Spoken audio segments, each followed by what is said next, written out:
can you get me back home safe? I'm very drunk.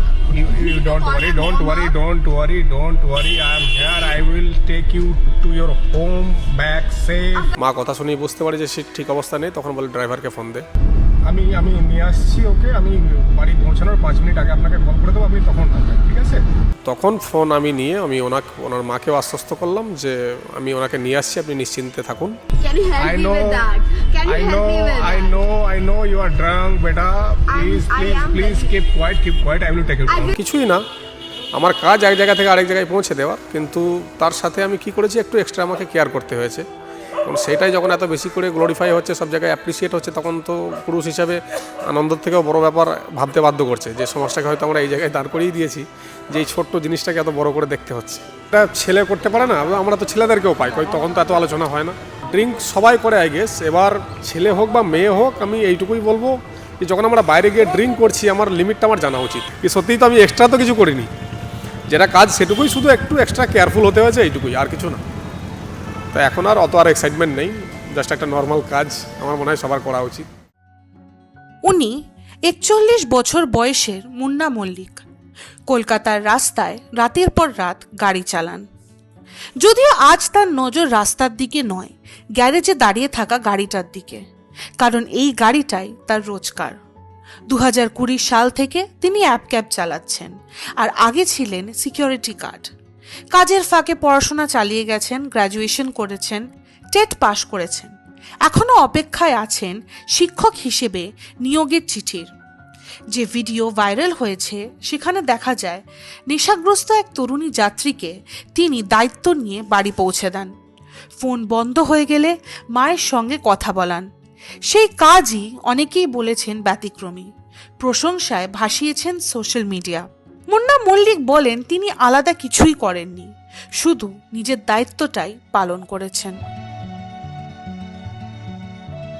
কলকাতার এক cab চালকের video বিগত কয়েকদিন ধরে সোশ্যাল মিডিয়ায় ব্যাপকভাবে ছড়িয়ে পড়েছে। সেই ভিডিওতে দেখা যাচ্ছে রাত্রিবেলা একটি নেশাগ্রস্ত তরুণীকে এই ক্যাব চালক দাদা তার বাড়িতে নিরাপদভাবে পৌঁছে দেন। তার ফোন সুইচ অফ হয়ে যাওয়ার পরে নিজের ফোন থেকে তার মাকে ফোন করে তার সাথে কথা পর্যন্ত বলিয়ে দেন। এই ভিডিওটি ছড়িয়ে পড়ার পর ব্যাপক প্রশংসা পেয়েছেন এই ক্যাব চালক, কিন্তু তিনি বারংবার একই কথা বলে গিয়েছেন যে তিনি শুধু তার দায়িত্বটুকু পালন করেছেন। দাদা, সেই দিনকে রাত্রিবেলা কি হয়েছিল? যেরকম আমরা প্রতিদিন বুকিং নেই, সেরকমই সেদিন র্যাপিডো থেকে একটা বুকিং ছিল, বুকিং সাউদার্ন অ্যাভিনিউ থেকে এয়ারপোর্ট চত্বরের। জেনারেলি আমি গিয়ে দেখি উনি ড্রাঙ্ক, তো সেই অবস্থায় একবার তো মনে এসেছিলো যে ড্রাঙ্ক প্যাসেঞ্জার নেব কি না, সমস্যা হতে পারে পরে। অনেক সময় আমাদের যেটা হয় গাড়ির মধ্যে অন্যরকম বিহেভ করা, তো তারপরে পরক্ষণে আবার মনে হলো গত 1 বছর ধরে শহরতলিতে যেসব ঘটনাগুলো ঘটে গেছে, আমি না নিয়ে কেউ যদি পরে এসে যদি কোনো রকম তার সাথে খারাপ কিছু ঘটে, হয়তো আমার মাথায় তখন এটা আসবে যে আমার সুযোগ ছিল এটা অ্যাভয়েড করার, আমি হয়তো করিনি সেটা। তো তাই সেসব কিছু না ভেবে ওনাকে আমি পিক করি ওখান থেকে। অ্যান্ড জার্নি শুরুতে ঠিকই ছিল, তারপরে জার্নি যত বাড়তে থাকে উনি রিয়েলাইজ করেন যে উনি হয়তো ঠিক অবস্থায় নেই, তাই বারবার আমাকে হেল্পের জন্য বলেন যে আমাকে প্লিজ বাড়ি পৌঁছে দেবেন, আমার অবস্থা ভালো নেই, আমি ড্রাঙ্ক করে আছি, বাড়িতে গেলে মা বকবে আর সামথিং এরকম। বারবার তাকে আশ্বস্ত করতে থাকি যে সমস্যা নেই, আমি বাড়ি পৌঁছে দেবো, she is in safe hand. But বারবার সেই একই কথা সে রিপিট করতে থাকে, মায়ের কথা বলতে থাকে। তো তখন আমার মনে হলো ওনার মায়ের সাথে কথা বলা উচিত। আমি ওনার মাকে ফোন লাগানোর জন্য বললাম, তোর ফোনে ব্যাটারি ছিল না, ডাউন ছিল। তো তখন আমি আমার ফোনটা দিলাম যে আমার ফোন থেকে আপনি কথা বলেন। তখন বাড়িতে মাকে ফোন করে, মা কথা শুনেই বুঝতে পারে যে সে ঠিক অবস্থা নেই, তখন বলে ড্রাইভারকে ফোন দে। তখন ফোন আমি নিয়ে আমি ওনার মাকেও আশ্বস্ত করলাম যে আমি ওনাকে নিয়ে আসছি, আপনি নিশ্চিন্তে থাকুন। তো তারপরে যথারীতি গোটা রাস্তা তাকে সান্ত্বনা দেওয়া বা কমফোর্টেবল করা আরও কথাবার্তার মাধ্যমে, সেটা করে তাকে বাড়ি নিয়ে যাওয়া। বাড়ি গিয়ে সে নিজে গেটটাও খুলতে পারছিল না, ভালো অবস্থায় ছিল না। তো যথারীতি আমি তার বাড়ির গেট খুলে তাকে বাড়িতে ঢুকিয়ে দিয়ে বাইরে থেকে গেট লক করে চাবি তার হাতে ধরিয়ে তারপরে সেখান থেকে আসি। দাদা, তুমি যেরকম বললে যে প্রথমে তোমার একটা দোনমনা হচ্ছিল যে তুমি বুকিংটা নেবে কি নেবে না, বা মেয়েটিকে নিয়ে যাবে কি না। আজকাল আমরা এরকম অনেক জায়গায় দেখেছি যে হ্যারাসমেন্টের ফলস কমপ্লেন বা এরকম ধরনের পরে কমপ্লেন্স এসেছে। সো সেই সময় তোমার নিজের কথা মনে হয়নি বা নিজের নিরাপত্তার কথা মনে হয়নি? হ্যাঁ, নিজের নিরাপত্তার কথা তো আসে আমাদের এই সময়, যার জন্যই অনেক রাইডার হয়তো এই সমস্ত ট্রিপগুলো নিতে চায় না। এবার যেহেতু আমার গাড়িতে ক্যামেরা ছিল, সেটা আমার কাছে একটা বড় শক্তি যাই বলেন। তো আমি তার সাথে নিউ টাউনের একটা ছোট্ট ঘটনা 1-2 বছর আগে আপনাদের মনে থাকবে, এরকমই এক তরুণীকে বাড়ি দিয়ে আসার নাম করে এক টোটো চালক নির্জন রাস্তায় পেয়ে তার সাথে যে অবস্থা করে, তো আমার মাথায় কোনো এক জায়গায় সেটাও স্ট্রাইক করেছিল যে আমি না হয় আরেকজন নিয়ে যদি সেই খারাপ জিনিসটা হয়ে যায়, তখন হয়তো মনে মনে নিজের হবে যে হয়তো আমি এটাকে বাঁচাতে পারতাম বা এই জিনিসটা হয়তো না হতেই পারতো আমি সেদিন বিয়ে করলে। তো তাই অত কিছু না ভেবে, যেহেতু আমার কাছে ক্যামেরা ছিল গাড়িতে, ড্যাশ ক্যাম, সেটা অন করে পুরো জার্নিটা আমি কমপ্লিট করেছিলাম। দাদা, এই ভিডিওটা সোশ্যাল মিডিয়ায় ব্যাপকভাবে ছড়িয়ে পড়ে। আপনার নামে প্রচুর প্রশংসা এসেছেন যে আপনি একটি দায়িত্ব পালন করেছেন, আপনি কর্তব্য পালন করেছেন, আপনি একটা ভাইয়ের মতো একজনকে বাড়িতে পৌঁছে দিয়েছেন। কিন্তু দাদা, এটা আপনিও বলেছেন বারবার যে আপনি কিছুই করেননি সেরকম, আপনি শুধু আপনার দায়িত্বটা পালন করেছেন। কিন্তু এই যে কাজটা আপনি করেছেন, লোকে এত বড়ভাবে দেখছে, এইটা কেন মনে হচ্ছে আপনার? এটা বলতে খারাপ লাগলেও হয়তো আমরা পুরুষরা বা ছেলেরা সোসাইটির স্ট্যান্ডার্ডটা খুব নামিয়ে ফেলেছি, এটা খুব সত্যি কথা।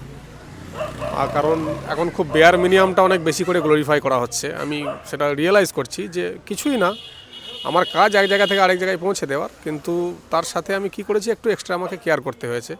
এবং সেটাই যখন এত বেশি করে গ্লোরিফাই হচ্ছে, সব জায়গায় অ্যাপ্রিসিয়েট হচ্ছে, তখন তো পুরুষ হিসাবে আনন্দের থেকেও বড় ব্যাপার ভাবতে বাধ্য করছে যে সমাজটাকে হয়তো আমরা এই জায়গায় দাঁড় করিয়ে দিয়েছি যে এই ছোট্ট জিনিসটাকে এত বড় করে দেখতে হচ্ছে, এটাই আর কি।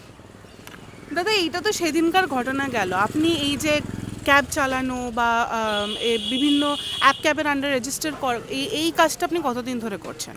এটা 2020 পর থেকে, কোভিডের পর থেকে ক্যাব চালানো শুরু। আর এই ভিডিও বানানো বা কন্টেন্ট শ্যুট, এটা গত 7-8 মাস বা 1 বছর ধরে এটা চলছে। আর তার আগে কি করতেন? পড়াশোনার মধ্যে ছিলাম, আর একটা বাড়িতে আমি সিকিউরিটি গার্ডের কাজ করতাম একটা বিল্ডিংয়ে। আর তার সাথে আমার পড়াশোনা, কলেজ, তারপরে ডিপ্লোমা ইন এলিমেন্টারি এডুকেশন, যেটা ডিএলএড, একটা শিক্ষক হওয়ার স্বপ্ন ছিল, কম্পিটিটিভ এক্সাম দেওয়া, এগুলোর মধ্যেই ছিলাম আমি। তো দাদা, এটা শুনতে খারাপ লাগলেও অনেকে বলে যে পড়াশোনা করেছেন আপনি, আপনার একটা এরকম স্বপ্ন ছিল, তাহলে আপনি ক্যাব চালাচ্ছেন কেন?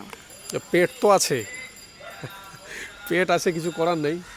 এবার শিক্ষকতা স্বপ্ন অবশ্যই, এক্সাম দিয়েছি, পাস করা আছে, টেট পাস করা আছে। আগে রিক্রুটমেন্টের পার্ট ছিলাম, সামনে আবার রিক্রুটমেন্ট চলছে। সেই রিক্রুটমেন্টে যেটা পার্ট ছিলাম আমরা, তার একটা ছোট্ট আইনি জটিলতায় আমরা ফেসে যাই। সেই জটিলতা কাটিয়ে উঠি এপ্রিলের 4 তারিখে এবছর। তারপর আবার প্রাথমিক শিক্ষা পর্ষদ সেই অর্ডার কমপ্লাই করেনি সুপ্রিম কোর্টের, আমরা বাধ্য হয়ে সুপ্রিম কোর্টে গিয়ে কন্টেম্প করি। সেই কন্টেম্পটের জাজমেন্ট আসে আগস্ট মাসে, সেই অর্ডারও কমপ্লাই করেনি। এটা খুব রেয়ার কেস একটা যে কন্টেম্পটের অর্ডার কমপ্লাই করা হয়নি। আবার সেকেন্ড টাইম গিয়ে কন্টেম্প করতে হলো, যার অর্ডার দেওয়া আছে আপনার আগামী জানুয়ারির 9 তারিখের মধ্যে অর্ডারটা কমপ্লাই করে সুপ্রিমে একটা কাউন্টার এফিডেভিট জমা দিতে। এখন দেখা যাক তারা করে কি না। সেই স্বপ্ন নিয়েই এখনও বেঁচে আছি, আশা করছি হয়ে যাবে। আর না হলে জীবন জীবিকায় যেরকম যুদ্ধ করে চলতে হয় আমি চলবো, আগেও সমস্যার কিছু নেই।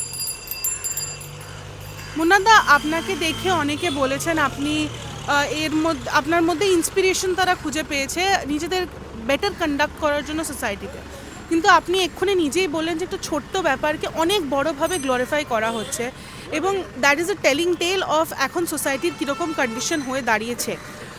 আপনার ভিডিওতে আপনি যেরকম প্রশংসা পেয়েছেন একটা হাতে, অন্য হাতে আমরা এটাও দেখতে পেয়েছি যে যেই তরুণীটি সেদিনকে আপনার সাথে গাড়িতে ছিল, তাকে নিয়ে অনেকে অনেক রকম বাজে কথা বলেছেন যে এরকম ভদ্রবাড়ির মেয়ে কী করে সে মদ খেয়ে রাস্তায় বেরোতে পারে, বা এরকমভাবে রাস্তার মধ্যে একজন গাড়িতে প্রায় শুয়ে পড়েছেন, এটা কি ঠিক?